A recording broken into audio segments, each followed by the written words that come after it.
Hello my friends, and welcome back to another watercolor tutorial. Today, I just picked up a mosquito in my water. Sorry. Today we're going to be painting a kind of like a sunset lake landscape, except it's going to be in portrait position. So what we're going to start off doing is... What are we going to start off doing? I think we're just going to paint the whole thing in water, like just cover the paper in water, wet it. And sometimes I suggest, in previous videos, I've suggested to tint your water ever so slightly so that you can see if you have covered everything evenly, because I tend to miss corners and things like that. But I haven't really decided what color we're going with, so I'm just using water, and I'm reusing tape around the borders of my piece of paper, so some of the ink is, some of the watercolor is coming off, the tape and painting itself on, but that's okay. So this is inspired by Colorful Mystique, and I am not very good at achieving the kind of look that she has going in her painting here, because it's gorgeous, but I just don't know how to make clouds look like this. So I'm taking like sort of a baby blue or just a light blue, and I'm striking it across the top, and I'm going to strike it against the bottom as well. We're going to be working with not necessarily a lot of blues, because you don't need a lot of blues, but I am picking up like a slightly less vibrant blue. Okay, I thought it was less vibrant, but I guess I was mistaken there. So let's pick up the correct blue. And again, I'm swiping it at the top and the bottom. And now I want to be mindful of the fact that this center portion is going to be orange. And I'm going to switch brushes to a thinner one. This is a size 3. I don't know if they're like universal sizes, but this is size 3 by Grady. And I'm just picking up that secondary color. Sorry, the blue that we use second. That's what I meant to say. And I'm gonna just try to add some clouds, like little lines and whatnot. And this is what I don't understand. Like the clouds, people make these clouds look so good, like these little wisps, and I just cannot figure out how they do it. But anyway, I'm going to pick up some orange, and we're going to plop that in the center.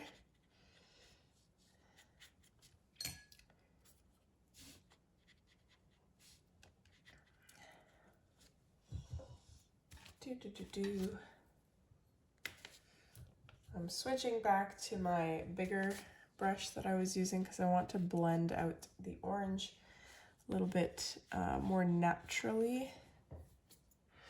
I find, I don't know how people do it, like how their paper handles wet on wet, where it just like spreads so beautifully and naturally. Mine does not do that. I've never been able to figure that out, so I always have to help it along. I'm taking some more orange and just making it a little bit more vibrant in some places.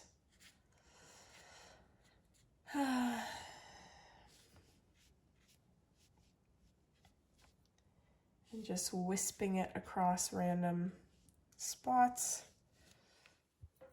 And see, it doesn't look very good, but, and maybe it would if I just let it spread naturally, but I'm not going to take that chance. I'm dipping my larger brush into water to rinse the orange between brush strokes. And then, so I dip it in water to rinse, I kind of dab it on a paper towel, and then lift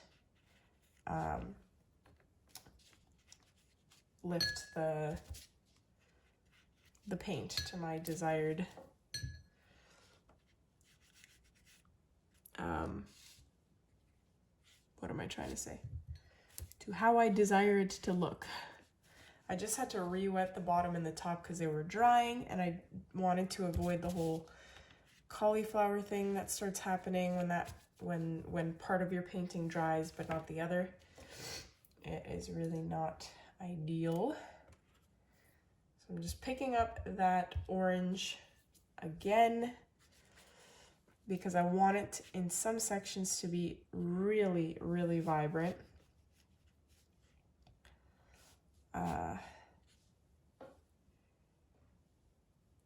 And I know that every time I go in with the brush to blend it, I kind of get rid of some of that vibrancy, but...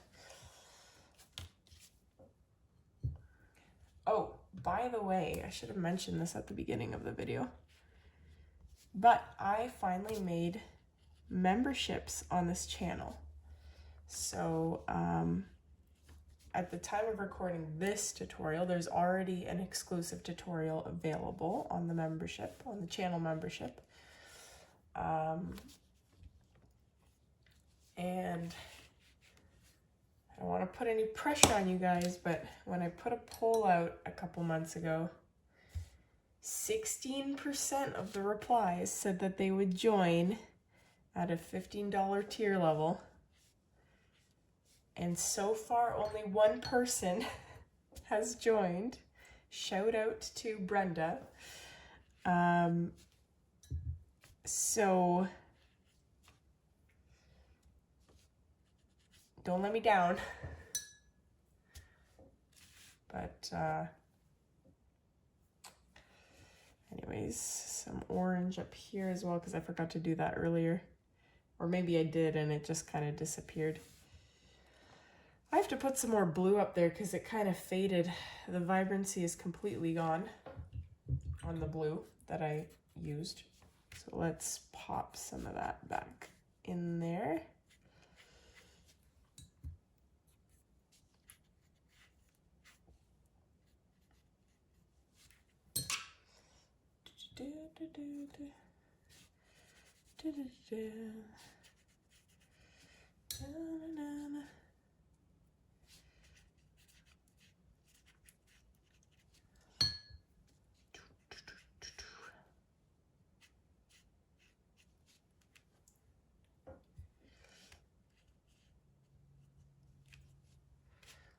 Okay. I'm unsure if this is the extent that I want to.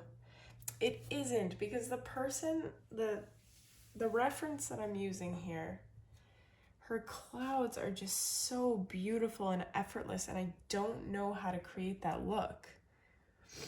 It's just, I guess it's an art that I don't understand. So what I'm gonna do is take some orange and blue, mix it together,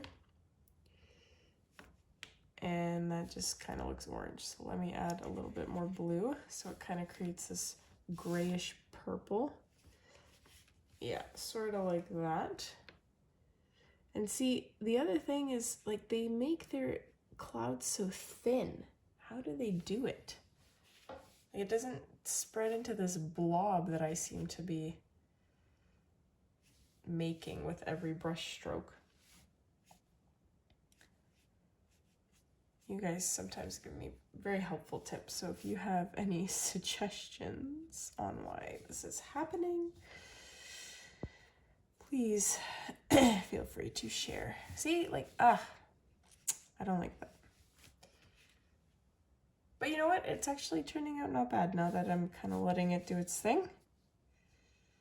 I don't want to overwhelm the orange too much because I really liked the vibrancy of it. Maybe my background was just too wet. Because now it's starting to look not too shabby at all. I do want to take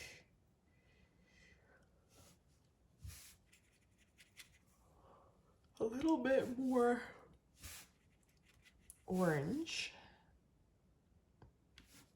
a little bit more vibrancy in these clouds. kind of make them look a little bit stormier.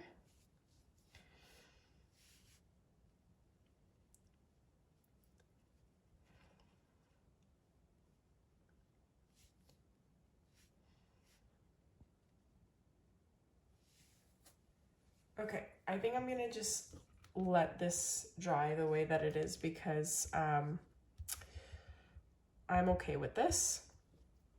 So let's let this dry and we'll come back.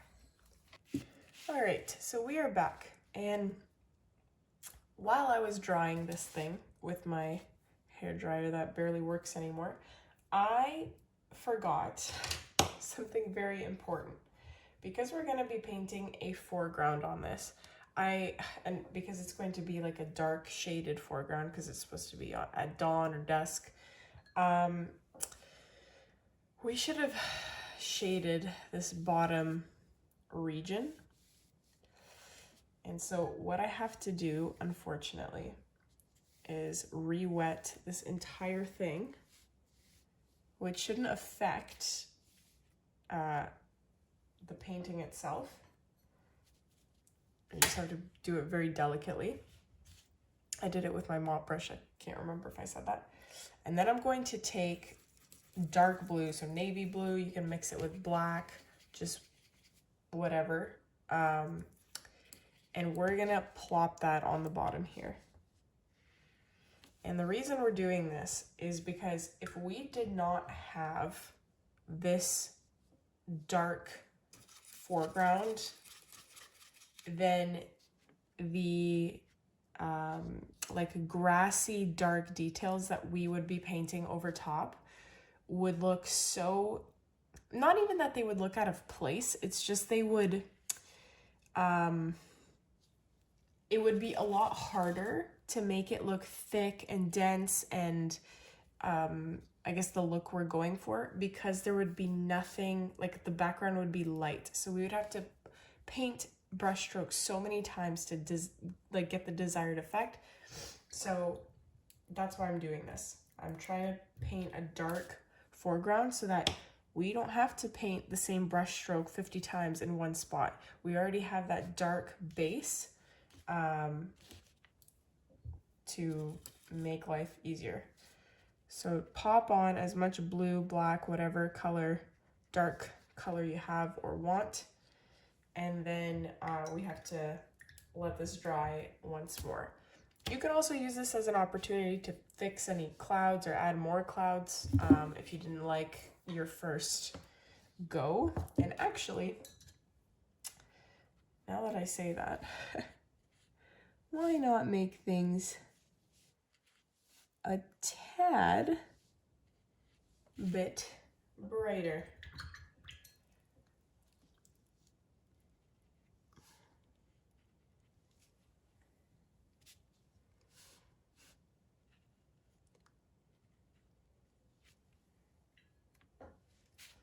I'm not sure whether I should fade this part out or just kind of let it naturally do its thing. No, I'm gonna help it.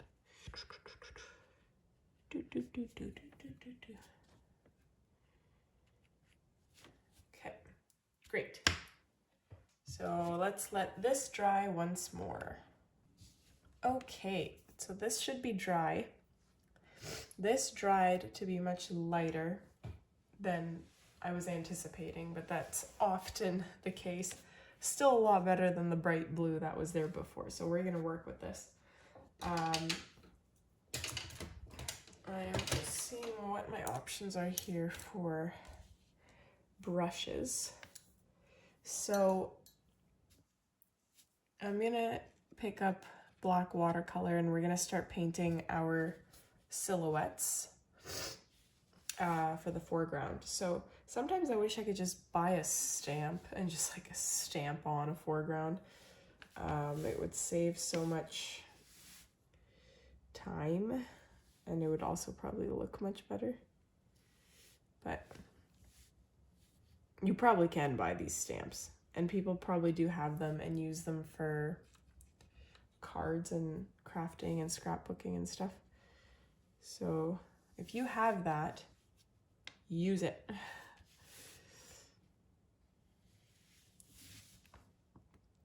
So mean, you guys get the drill by now.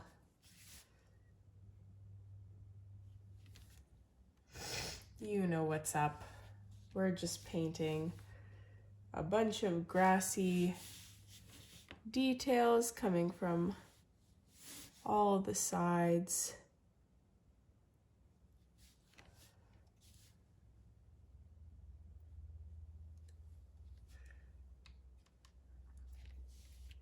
I have this song stuck in my head that we use for my daughter during teeth brushing time.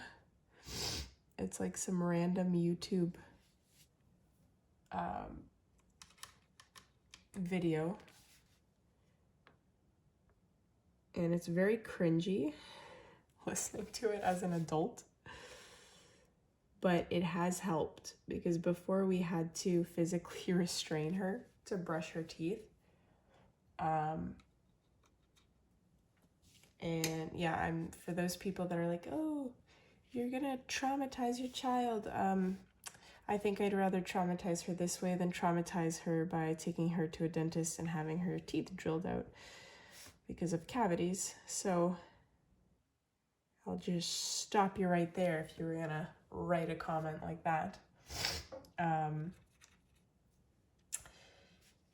Yeah, so before we had to physically restrain her, we tried like tickling her and making it a fun activity and singing and modeling it for her and like trying it in different locations. We tried several things and that didn't really help. But then my husband found these random videos on YouTube of like there's songs of stuffed animals brushing their teeth, and that seemed to do the trick because she started brushing her teeth on her own. Now she still cries because like obviously a 1.5-year-old is not going to brush their teeth very well. She mostly chews on the toothbrush, so we have to afterwards physically brush her teeth, and so we still have to do the restraining thing. But we have noticed that from week to week it gets easier and better. So yeah.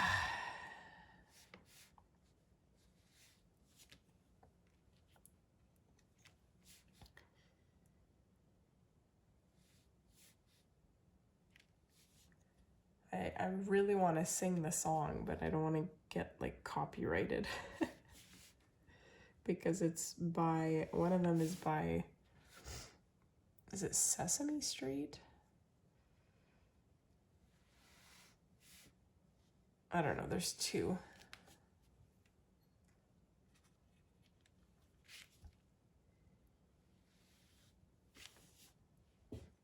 Does anyone watch videos or like TV shows or whatever that you watched as a kid and you kind of cringe at those things now?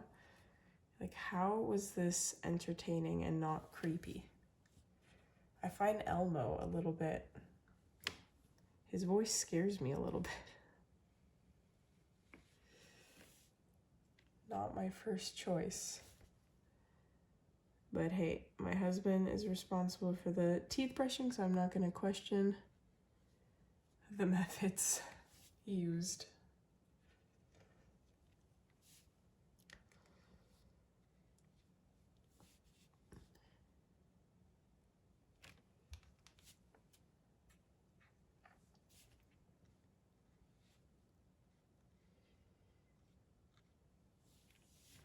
So see what I mean? If there was no darkness here, if we were just going on blue, it would be so hard to fill all of this in with black. Like I could not have all these little gaps that I have here because it would be very visible and obvious that those gaps are there.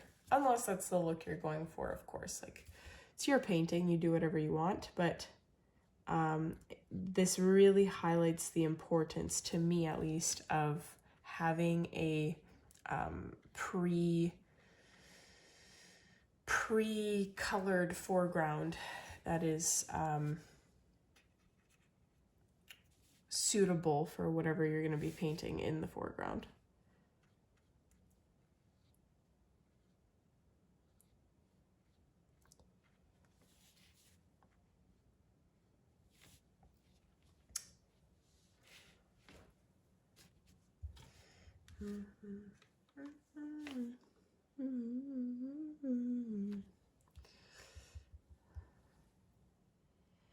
Okay.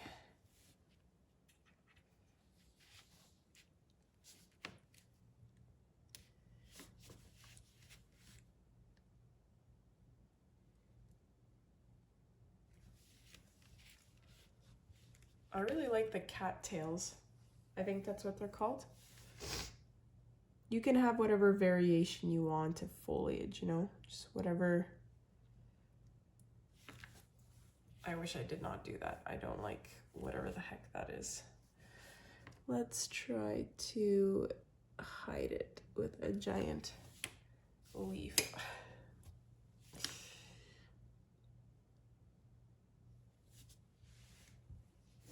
Maybe a grassy strand next to it. That's better-ish. So, okay, you can essentially keep going until you're happy with your foreground and the thickness of your grasses, and yeah, you can just keep going to your heart's content. You could also add something in the sky, because I do feel like there's something missing there. I don't want to put birds because I often default to birds, and that's just boring.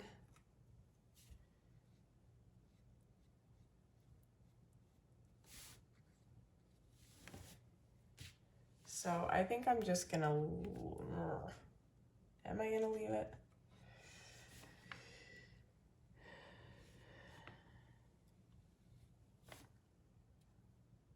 Yeah, I'm gonna leave it. I'm happy with how this foreground looks. Alrighty, so we can peel that tape off. Although a loon flying somewhere or perched on something would look really nice if you want to dare explore that. But I'm very happy with this, so I'm just gonna leave it at that. I hope you guys enjoyed this tutorial. Please don't forget to hit like, subscribe, and consider joining my membership. And yeah, I'll see you in the next one.